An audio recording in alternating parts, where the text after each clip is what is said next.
Abra comigo a Escritura Sagrada, a palavra revelada do Senhor, o Evangelho de Jesus segundo Mateus, capítulo 14. Mateus, capítulo 14, leremos os versos de 13 a 21, tá bom? Oremos. Ilumina-nos, ó Trindade Santa, na leitura do texto sagrado e consigamos perceber o teu ensinamento, além da tinta e do papel, além de uma leitura simples e literal, que a gente consiga enxergar que, de fato, o Espírito do Senhor teve como propósito lá, inspirando Mateus, que narrasse esse evento e que a gente possa aprender hoje, essencialmente, aquilo que dignifica a pessoa de Jesus, que a gente encontre nesse texto a palavra de Deus na pessoa de Jesus Cristo. Amém. Graças a Deus. Mateus 14, a partir do verso 13. Mateus 14, 13. Ao saber o que havia acontecido, Jesus saiu dali num barco e foi sozinho para um lugar deserto. Mas as multidões souberam onde ele estava. Vieram dos seus povoados e o seguiram por terra. Quando Jesus saiu do barco e viu aquela grande multidão, ficou com muita compaixão deles e curou os doentes que estavam ali. De tardinha, os discípulos chegaram perto de Jesus e disseram: já é tarde e esse lugar é deserto. Mande essa gente embora, a fim de que vão aos povoados e comprem alguma coisa para comer. Mas Jesus respondeu: eles não precisam ir embora. Deem vocês mesmos comida a eles. Eles disseram: só temos aqui 5 pães e 2 peixes. Pois tragam para mim, disse Jesus. Então mandou o povo sentar-se na grama. Depois pegou os 5 pães e os 2 peixes, olhou para o céu, deu graças a Deus, partiu os pães, entregou aos seus discípulos e estes distribuíram ao povo.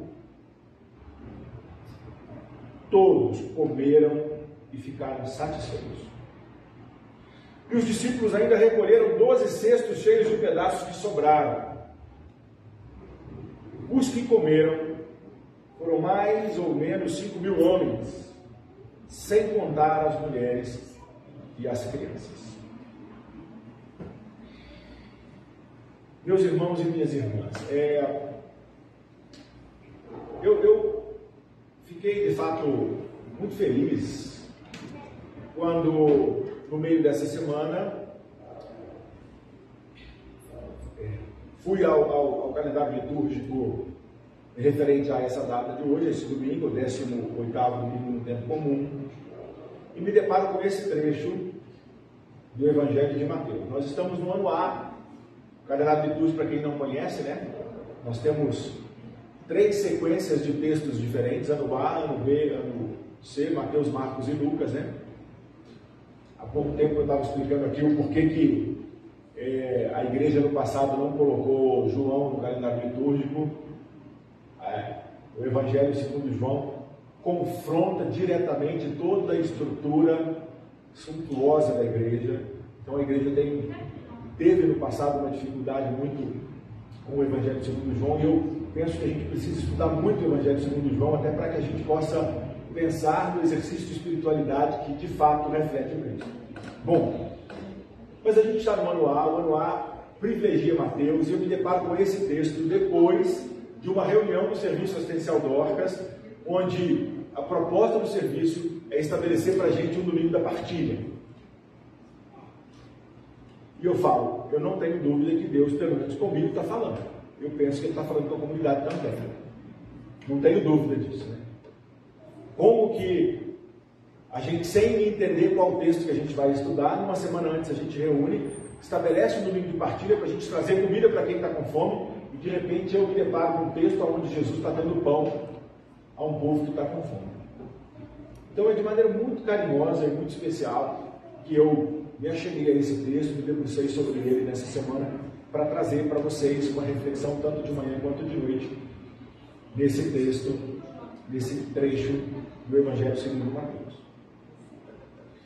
É importante a gente lembrar que esse evento está narrado nos 4 evangelhos, tanto nos sinóticos, né?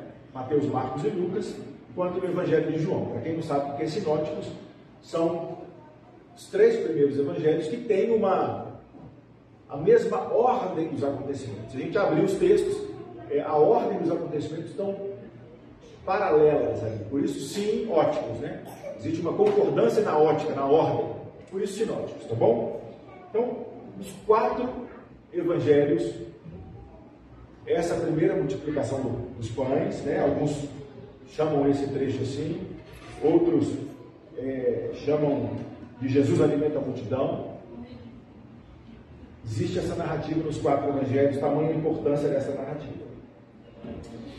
Importante também a gente pegar aqui nos textos, que nos 4 evangelhos a comida era muito pouca, para uma multidão muito grande.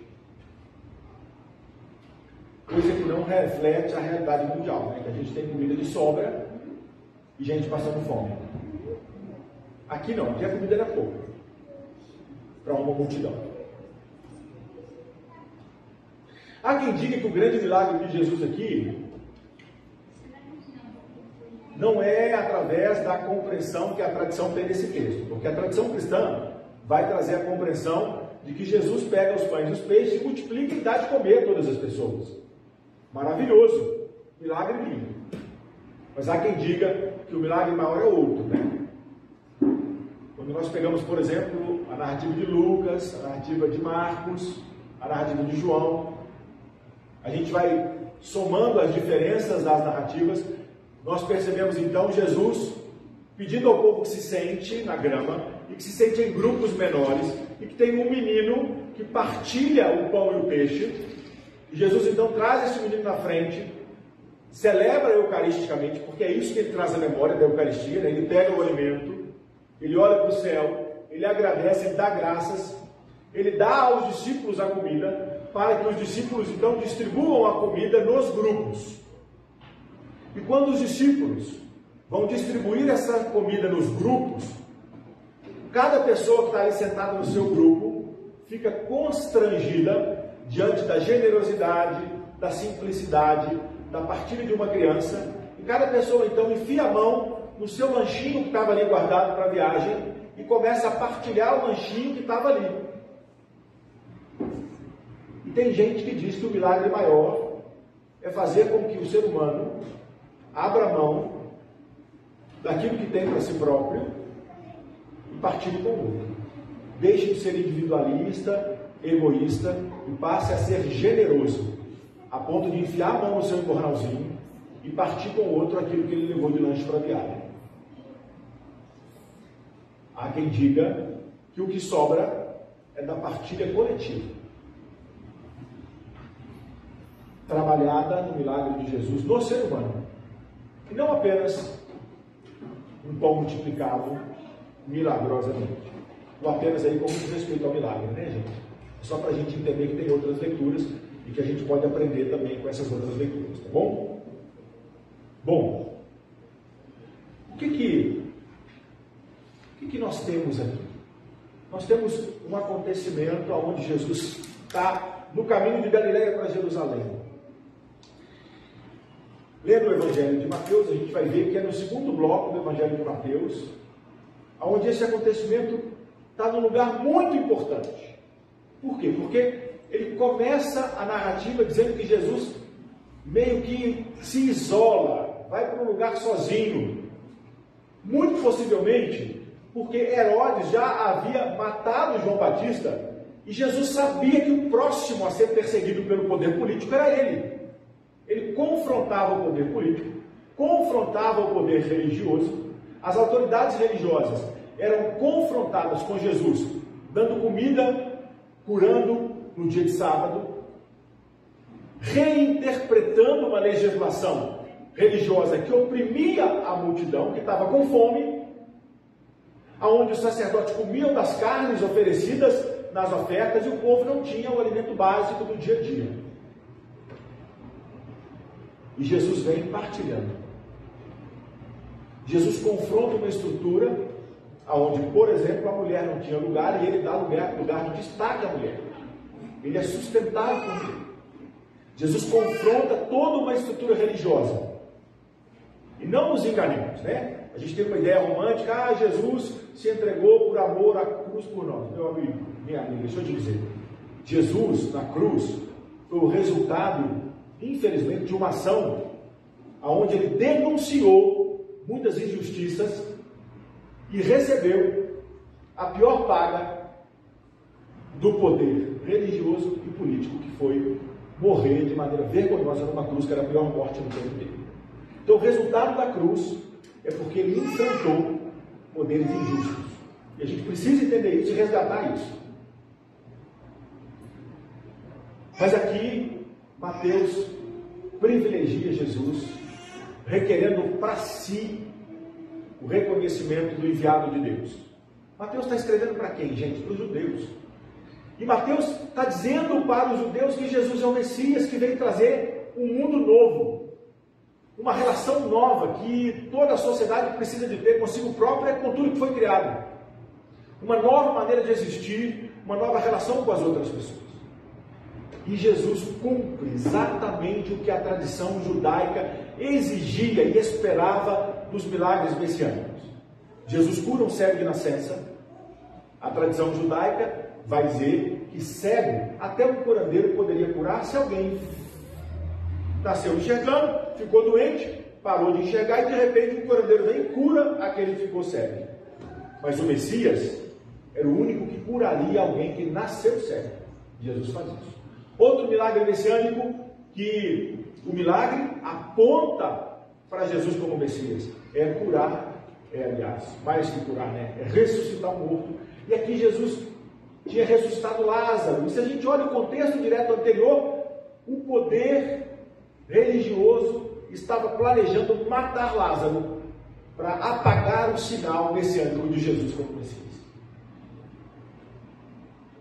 E aqui Jesus cumpre o terceiro milagre messiânico, que é dar comida a quem tem fome. Jesus dá comida a um povo oprimido, a um povo excluído, a um povo que, no Evangelho de Marcos vai dizer, um povo que não tinha liderança.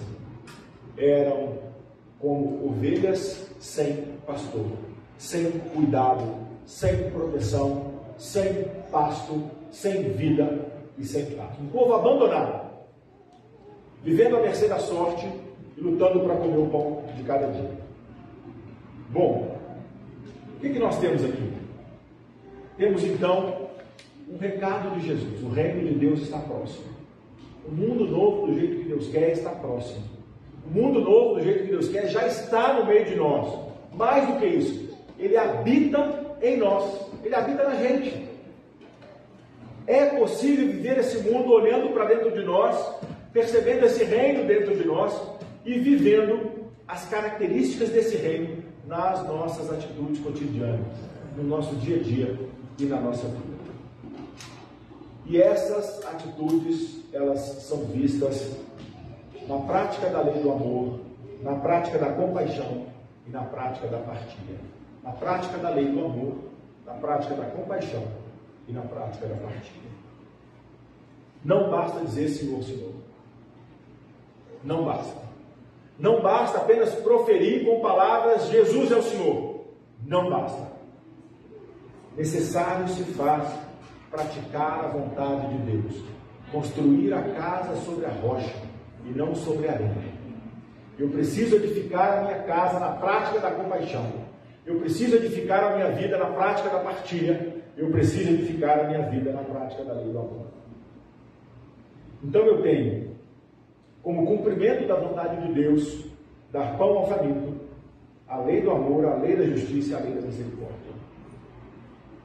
E isso está claro na narrativa de Mateus. trazendo para nós Jesus Cristo como Messias.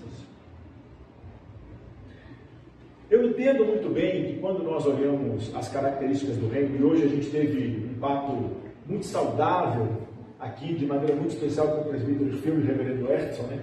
Falando sobre o reino de Deus, e o presbítero Phil trazendo uma ideia que, infelizmente, ela é grande maioria na igreja evangélica, né? E o reverendo Ertson trazendo um outro olhar sobre o que é o reino de Deus, aqui, agora, para que a gente entenda que as características daquilo que a gente espera no porvir, do mundo novo, justo para todo mundo, com saúde para todo mundo, onde não haja diferença, não haja preconceito, não haja dor, não haja doença, tudo isso precisa ser vivido no agora. Nós, com as nossas ações, somos responsáveis para que esse reino seja visto, ainda que não pleno, ainda que não completo, ainda que não total, mas parcialmente na nossa vida. É meio que como uma revolução, micro-revolução, partindo das atitudes de cada um de nós, e a gente vai construindo uma vida onde a gente busca justiça para todas as pessoas, onde a injustiça do outro é como se ela fosse comigo, onde a dor do outro doesse em mim, onde eu choro com quem está chorando, onde quando o outro se alegra eu também me alegro, e onde o outro está com fome eu também tenho fome. E aí eu pego o que eu tenho e partilho, para que tanto eu quanto o outro tenhamos dignidade sobre a mesa.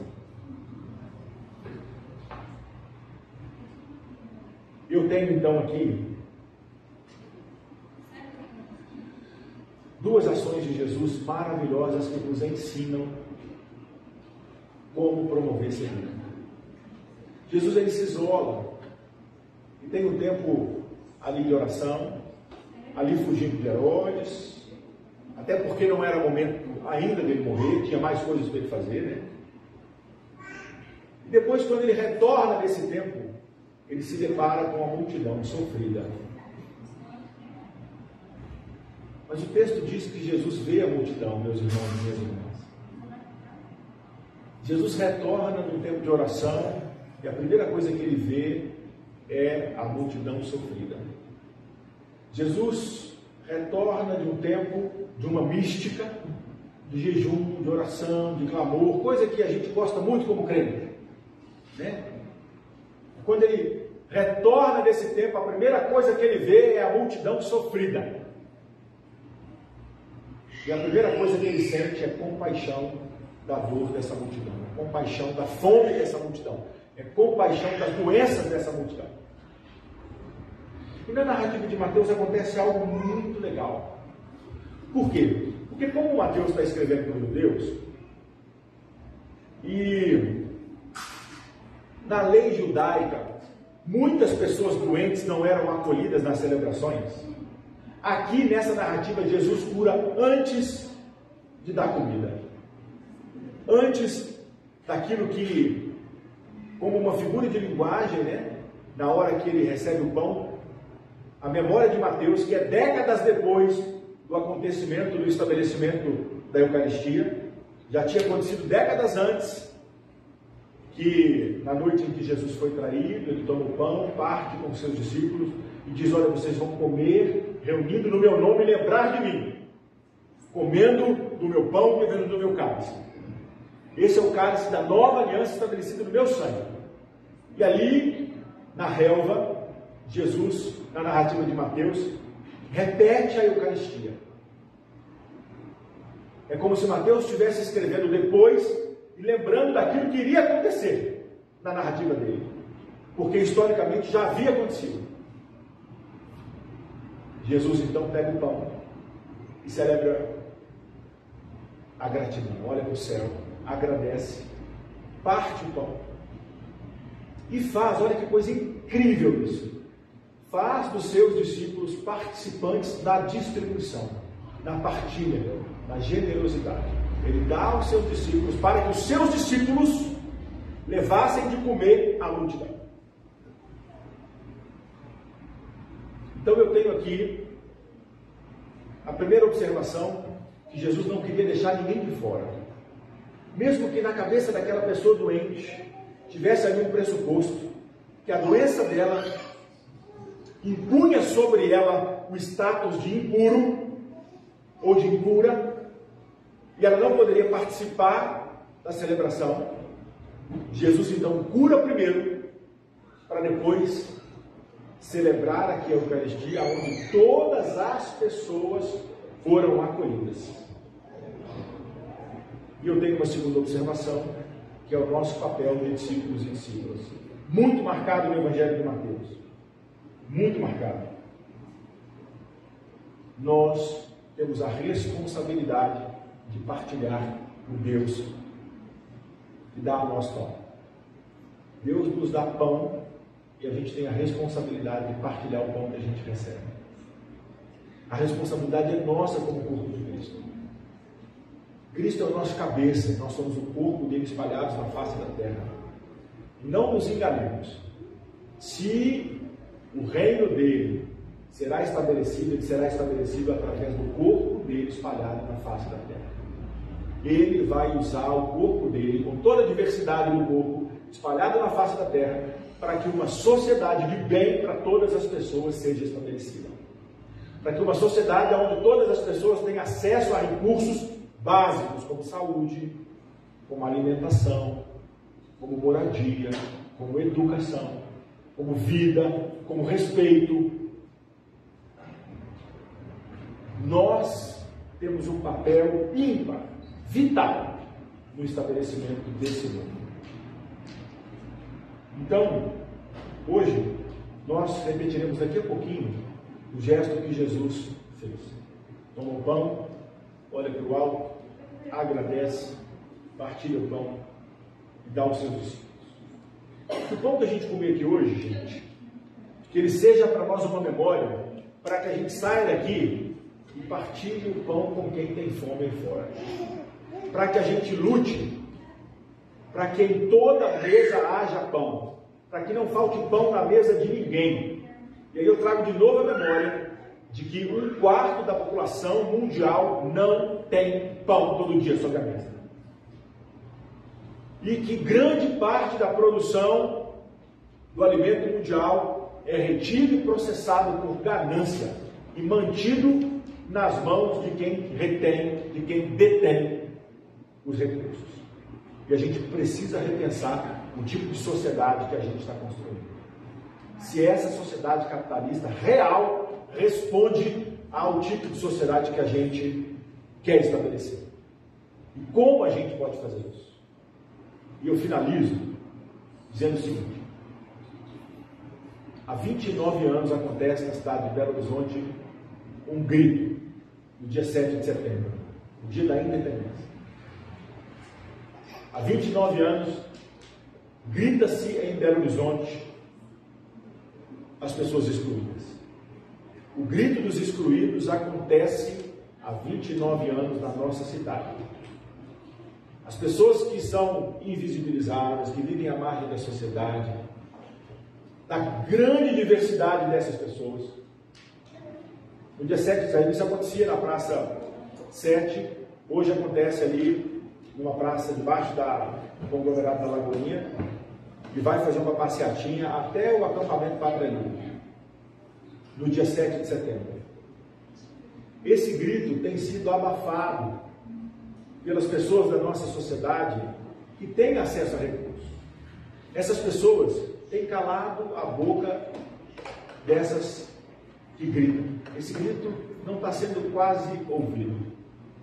E eu gostaria muito que a gente somasse forças e juntasse as nossas vozes às vozes dos que gritam nesse dia e dos que gritam todos os dias nas ruas da nossa cidade. Porque essas pessoas ficam invisíveis para nós. É tão invisível que pouca gente percebe a dor, por exemplo, dos irmãos e irmãs em situação de rua da nossa cidade. Gente que não tem o que comer direito. Gente que vive nas encostas da nossa cidade e que as chuvas vêm e está chegando aí daqui a pouquinho e elas virão, né, Bia? E elas, infelizmente, maltratarão esse povo que não é acolhido na cidade, porque não tem lugar para eles na cidade. eles não têm acesso a recurso para ter uma educação com dignidade. E o que sobra para esse povo são as impostas. É onde eles têm condição de morar. Porque eles não têm emprego com dignidade, eles não conseguem pagar um aluguel com dignidade, eles não têm comida com dignidade. Ficam lá e são invisíveis. Então eu gostaria muito que a gente repensasse onde estamos e qual papel estamos ocupando na nossa sociedade belo-horizontina. Eu pergunto assim, aqui no nosso meio tem gente que participa de algum movimento popular? Aqui na nossa igreja tem gente que participa de alguma associação de bairro? Aqui tem gente que participa de alguma ação que luta pelos direitos das pessoas que estão excluídas e marginalizadas? Se não tem, eu preciso repensar o meu lugar como cristão hoje. Porque é nosso papel receber o pão de Cristo e partilhar com quem não tem. E lutar junto com essas pessoas. Para que todas as pessoas tenham acesso aos recursos que nós dignamente temos tido. A gente precisa diminuir o caminho dessas pessoas, para que essas pessoas tenham acesso a recursos que nós temos. Eu tenho uma notícia muito boa que o reverendo Edson mandou para mim essa semana. A gente vai lembrar do Francisco, que esteve aqui e pediu oração, talvez nos 2 ou 3 cultos, né, reverendo? Francisco, eu vou pedir ajuda ao HD externo, né? Porque a memória quem tem aqui é reverendo Edson, eu não tenho. Talvez o reverendo Edson lembre a cidade de Francisco. Você vai lembrar a cidade? Do norte? Jequitinhonha, né? Veio para cá, estava aí lutando, estava praticamente em situação de rua, não tinha lugar direito onde morar. E graças a Deus, essa semana conseguiu um emprego. Está trabalhando e a gente está muito feliz com isso. Então eu gostaria muito que a gente pegasse esse exemplo do Francisco que esteve aqui com a gente e a gente pensasse de fato como a gente pode ajudar. Tem muitas maneiras de ajudar. Uma delas, inclusive, é participar do serviço assistencial da nossa comunidade. É uma delas. É uma delas. Né? Então eu gostaria muito que a gente saísse daqui hoje incomodado. Mas graças a Deus nós temos um suporte para ele. Sim. Esse suporte, acho que você não falou. Perfeito, ótimo, boa lembrança, né? A gente ajudou o Francisco a ir na busca desse emprego, a gente ajudou o Francisco a permanecer aqui com dignidade, a pagar um lugarzinho lá para ele ter uma dignidade até encontrar um emprego. A gente distribuiu o currículo dele para todo lugar, né? Roupa, cesta básica, tudo isso nós ajudamos o Francisco, graças a Deus. Então o Francisco encontrou aqui apoio e sustento. E a primeira pessoa que o Francisco avisou foi a gente, quando arrumou o emprego, falou para o reverendo Edson que olha, que eu estou empregado, graças a Deus por isso, né? Então vale muito a pena quando a gente tem uma ação. Às vezes você fala assim, não, mas é pouca. Olha, deixa eu te dizer, pode ser pouca para a gente, mas para quem recebe, pode mudar a vida de quem recebe. Pode dar acesso à dignidade para a pessoa. Então hoje eu encerro aqui essa reflexão para que a gente possa ir para a mesa do Senhor, para que a gente vá para essa mesa, saia daqui alimentado com pão e com o cálice de Jesus, mas que a gente saia daqui assim, sabe, quando eu tenho motivação, quando eu tenho de fato um motivo de ser um cristão, eu preciso me envolver em ações que promovam dignidade às pessoas que estão excluídas e estão sem alimento da nossa cidade. Alguma coisa a gente pode fazer, que a gente saia daqui procurando esse lugar e essas ações para que todas as mesas tenham pão na nossa cidade. Assim eu espero, assim eu conto, com a ajuda do Espírito de Deus, nos conduzindo para esse caminho. Fiquemos de pé, vamos nos preparar para a mesa do Senhor nessa noite. Convidar todas as pessoas aqui presentes a participarem da mesa de Jesus. Essa mesa é uma mesa onde cabem todas as pessoas que dependem de Deus, que entenderam que Jesus é o Cristo, o Senhor, o Messias enviado. Não tem absolutamente nada que impeça uma pessoa de participar dessa mesa se ela crê em Jesus Cristo. Essa mesa é a mesa que acolhe, é a mesa que alimenta, é a mesa que perdoa. E a mesa são as pessoas que se entendem limitadas, pecadores e pecadoras, que encontram nessa mesa acolhimento, perdão e misericórdia. Recebamos então os elementos, esperemos um pouquinho com os elementos, para que enquanto todas as pessoas tiverem recebido, nós comeremos e beberemos juntos.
Que alegria, Senhor.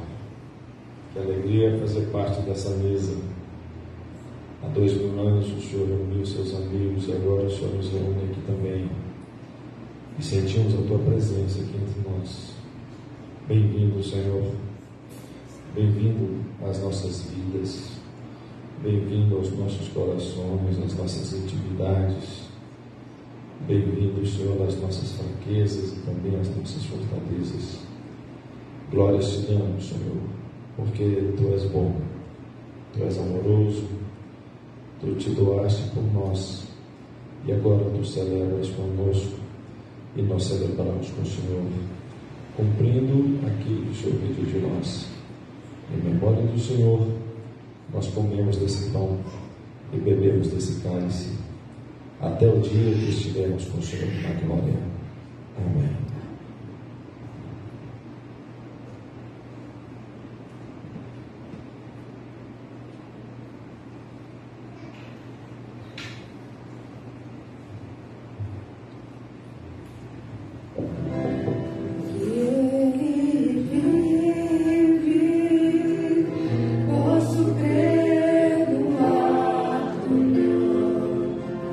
Porque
Minha querida irmã, meu querido irmão, que a graça do nosso Senhor Jesus Cristo, que o amor incondicional de Deus, que é Pai e Mãe, que a doce comunhão do Santo Espírito sejam com você esta semana, com sua família, onde você estiver, até o dia do Senhor Jesus Cristo. Amém.